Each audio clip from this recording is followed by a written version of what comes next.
लो जी लगी लगाई मिर्च तो इस बारी इसका बहुत वधिया रिस्पॉन्स रहा। तो जाई जाती है हरी मिर्च 15 रुपए का बूटा एक। तो तुसी साडे फार्म तो आके लिजा सकते हो।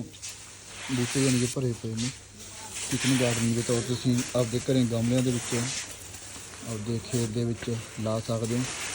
जिहड़ा आपां आ हरी मिर्च लावांगे तो इनू लगभग 1.5-2 महीने हो जाएंगे जब इनू ये फल चुकूगी। हुण ये लगियां लगाइयां मिर्चां सारे कस्टमर लगभग साडे यही मिर्चां लैके जा रहे हैं। तो बहुत वधिया रिस्पॉन्स आ रहा। अगली बारी असीं समा जिवें आह चीज़ तैयार करिए मिर्च इस बारी बैंगन के बूटे भी तैयार करांगे। उसकी भी डिमांड आई है कस्टमरां दी भी सानूं रेडी टू ईट तैयार करके दो यही चीज़ां, वो भी असीं तैयार करांगे अगली बारी। तो तुसीं साडे फार्म तो लिजा सकते हो जी। धन्नवाद जी।